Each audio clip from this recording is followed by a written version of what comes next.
नमस्कार दोस्तों, स्वागत है आप सभी का क्रीड इन्वेस्टर पे। दोस्तों, जब भी आप किसी शेयर या स्टॉक में इन्वेस्ट करते हैं तो आपको दो तरह से प्रॉफिट हो सकता है। फर्स्ट कि आपके स्टॉक के प्राइस में इंक्रीज हो एंड सेकंड कि रेगुलर बेसिस पे डिविडेंड दे रही हो। और इन दो तरीकों से हम स्टॉक मार्केट में रेगुलर इनकम अर्न कर सकते हैं। तो आज की इस वीडियो में हम top 7 high dividend yield stocks के बारे में बात करेंगे। लेकिन इन स्टॉक्स को डिस्कस करने से पहले ये समझना जरूरी हो जाता है कि डिविडेंड क्या होता है, डिविडेंड को कैलकुलेट कैसे करते हैं, डिविडेंड यील्ड क्या होता है। और वीडियो के लास्ट में हम जानेंगे कि क्या इन हाई डिविडेंड यील्ड स्टॉक्स में निवेश करना सेफ है। तो आप सभी से रिक्वेस्ट है कि वीडियो को स्किप ना करें, शुरू से अंत तक बने रहें। तो चलिए आगे बढ़ते हैं। तो डिविडेंड को हम आसान भाषा में समझे तो डिविडेंड वह होता है जो कंपनी अपने नेट प्रॉफिट में से अपने शेयर होल्डर्स को बांटती है। कोई भी कंपनी जो भी प्रॉफिट अर्न करती है उसमें से operating expenses, interest and taxes घटा देने के बाद जो नेट प्रॉफिट बचता है उसमें से कंपनी अपने शेयर होल्डर्स को डिविडेंड देता है। कोई भी शेयर होल्डर्स को डिविडेंड कितना मिलेगा ये इस बात से निर्भर करती है कि उसके पास मौजूदा शेयर से डिविडेंड अमाउंट को मल्टीप्लाई करके पता लगाया जा सकता है। आइए इसे हम एक एग्जांपल से समझ लेते हैं। तो मान लीजिए किसी व्यक्ति के पास आईटीसी के 500 शेयर हैं। आईटीसी ने पर शेयर 5 रुपीज़ का डिविडेंड देने का निर्णय लिया है। तो उस व्यक्ति को 500 multiply by 5 is equal to 2500 rupees का डिविडेंड प्राप्त होगा। तो अब सवाल आता है कि डिविडेंड को कैलकुलेट कैसे करते हैं। तो चलिए इसे समझ लेते हैं। स्टॉक मार्केट में लिस्टेड प्रत्येक कंपनी की एक फेयर वैल्यू होती है जिसे हम फेस वैल्यू के रूप में जानते हैं। और इस फेयर वैल्यू के आधार पर ही कंपनी द्वारा डिविडेंड का अनाउंसमेंट किया जाता है। पर यहाँ पे एक बात का ध्यान दें हमेशा कि शेयर के करेंट मार्केट प्राइस से डिविडेंड की कैलकुलेशन का कोई संबंध नहीं होता है। तो चलिए डिविडेंड का कैलकुलेशन कैसे करते हैं इसे एक एग्जाम्पल से समझ लेते हैं। मान लीजिए आपके पास कोल इंडिया के कुछ शेयर्स हैं और कोल इंडिया की मार्केट प्राइस 185 रुपीज़ चल रही है। इसकी फेयर वैल्यू 10 रुपीज़ है। तो यदि कंपनी ने 100% डिविडेंड देने का अनाउंसमेंट की है तो इसका मतलब हुआ कि पर शेयर आपको 10 रुपीज़ का डिविडेंड मिलेगा। और यदि कंपनी ने 50% डिविडेंड की अनाउंसमेंट की होती तो पर शेयर 5 रुपीज़ का डिविडेंड आपको मिलता। और इसी एग्जाम्पल से डिविडेंड यील्ड क्या होता है और उसे कैलकुलेट कैसे करते हैं उसे भी समझ लेते हैं। तो किसी कंपनी के स्टॉक की डिविडेंड देने की कैपेसिटी को जिस रेशियो द्वारा मेजर किया जाता है उसे डिविडेंड यील्ड कहते हैं। और डिविडेंड यील्ड से यह पता चलता है कि शेयर की मौजूदा मार्केट वैल्यू पर किए गए निवेश पे एक निवेशक को कितना % डिविडेंड के रूप में मिलेगा। डिविडेंड यील्ड का फॉर्मूला होता है dividend value upon share market value into 100। मान लीजिए कोल इंडिया का करेंट मार्केट प्राइस 185 रुपीज़ चल रही है, डिविडेंड वैल्यू 10 रुपीज़ है। तो डिविडेंड यील्ड होगा यहाँ पे 10 upon 185 into 100 is equal to 5.40%, जो कि डिविडेंड यील्ड हो जाएगा। तो आई होप ये जानकारी आपको इन्फॉर्मेटिव लगी हो। तो चलिए अब हम उन 7 स्टॉक्स को देख लेते हैं जो हाई डिविडेंड यील्ड स्टॉक्स हैं। लेकिन वीडियो में आगे बढ़ने से पहले आप सभी से एक छोटा सा रिक्वेस्ट रहेगा कि ऐसे क्वालिटी कंटेंट बनाने के लिए हमें बहुत मेहनत लगता है और उस मेहनत के बदले आप मुझे अप्रिसिएट करना चाहते हैं तो वीडियो को एक लाइक, शेयर एंड सब्सक्राइब जरूर करें। तो हमारा फर्स्ट स्टॉक है हिंदुजा ग्लोबल सॉल्यूशन लिमिटेड। यह कंपनी बिजनेस प्रोसेस मैनेजमेंट के सेगमेंट में एंगेज है। यह कंपनी वॉइस और नॉन वॉइस बेस्ड सर्विसेज जैसे contact centre solution and back office transaction जैसी सेवा प्रदान करता है पूरी दुनिया भर में। वहीं इसके डिविडेंड यील्ड की बात करें तो 10.1% निकल के आ रही है। कंपनी अपने बिजनेस को 3 सेगमेंट में डिवाइड की है, जिसमें से फर्स्ट है हेल्थ केयर, सेकेंड है डिजिटल एंड थर्ड है CX यानी कस्टमर एक्सपीरियंस। प्रेजेंटली इंडिया के अलावा कंपनी का प्रेजेंस 6 देशों में है, जिसमें USA, Canada, Jamaica, UK, UAE and Philippines शामिल हैं। कंपनी की रेवेन्यू ब्रेकअप की बात करें तो हेल्थ केयर से 56% ऑफ रेवेन्यू आता है, टेलीकॉम एंड टेक्नोलॉजी से 14% of revenue, product services and retail से 10% ऑफ रेवेन्यू, बैंकिंग से 8% ऑफ रेवेन्यू, मीडिया से 2% of revenue, chemical and biotech से 2% of revenue and other businesses से 8% ऑफ रेवेन्यू आता है। कंपनी के शेयर प्राइस परफॉर्मेंस को देखें तो पिछले 3 सालों में 238% का रिटर्न्स दिया है, वहीं एक साल में 27% का रिटर्न दिया है अपने शेयर होल्डर्स को। फिलहाल कंपनी का करेंट मार्केट प्राइस 1088 रुपीज़ चल रही है। हमारे लिस्ट में सेकेंड स्टॉक है REC लिमिटेड।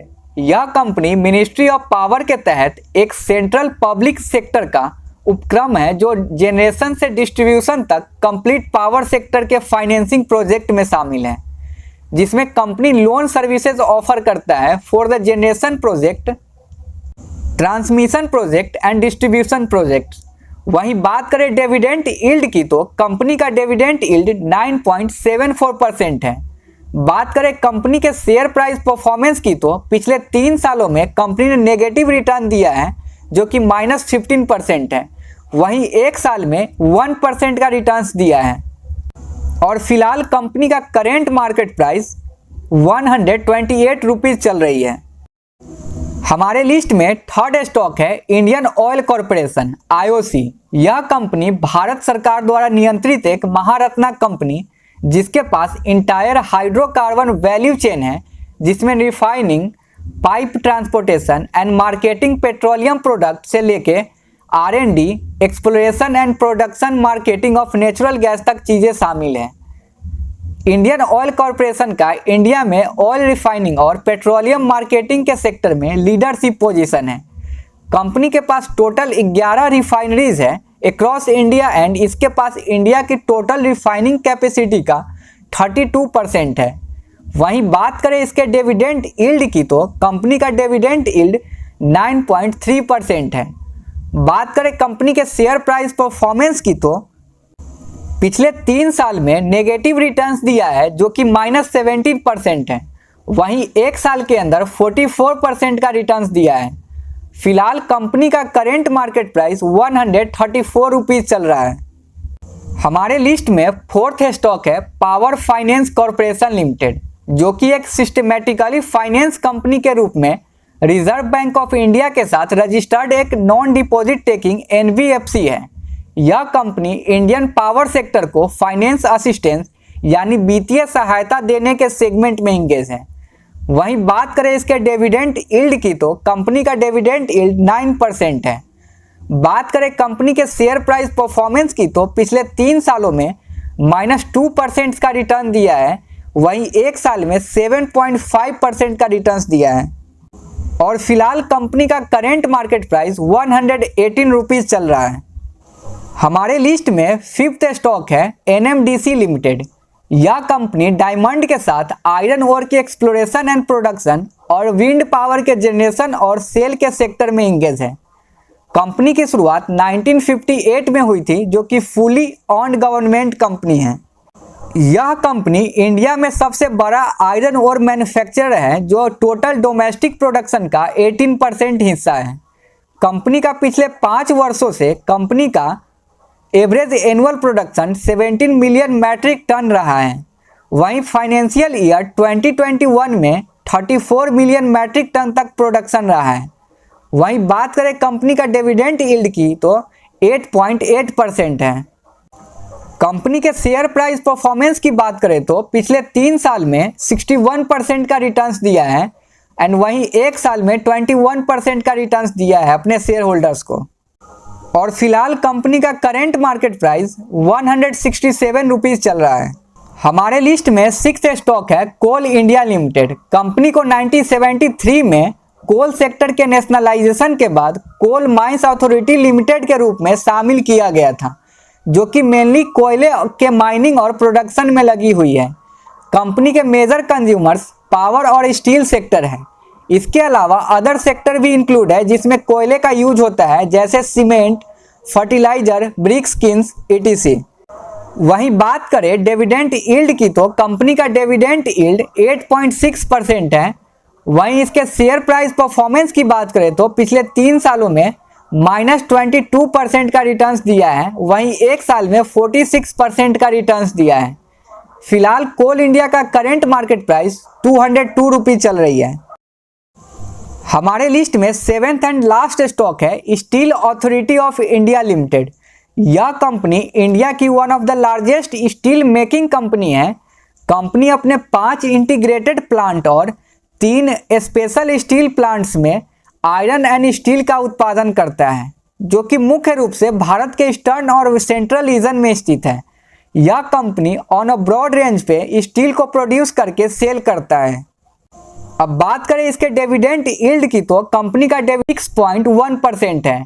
एंड इसके शेयर प्राइस परफॉर्मेंस की बात करें तो पिछले 3 साल में 87% का रिटर्न्स दिया है एंड एक साल में 17% का रिटर्न्स दिया है। फिलहाल कंपनी का करंट मार्केट प्राइस 101 रुपीज चल रहा है।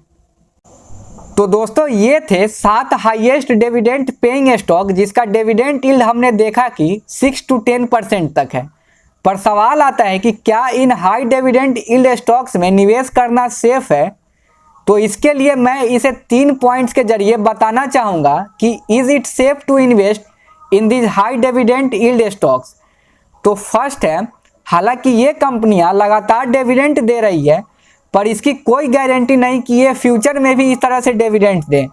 एंड सेकेंड पॉइंट है, इसमें से मेजॉरिटी ऑफ कंपनियां PSU है, मतलब गवर्नमेंट द्वारा ऑन कंपनी है, और उनके लिए मेन मोटो है कि इंडियन गवर्नमेंट को कुछ इनकम प्रोवाइड करना, और यदि इसका प्राइवेटाइजेशन किया जाता है तो हो सकता है कि dividend income might be reduce.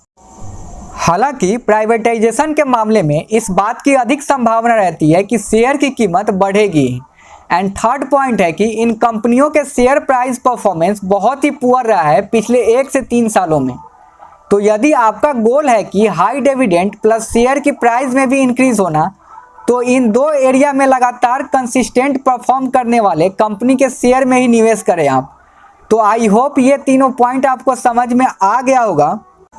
And दोस्तों, अगर आप शुरू से अभी तक वीडियो में बने हुए हैं तो आपका बहुत बहुत धन्यवाद।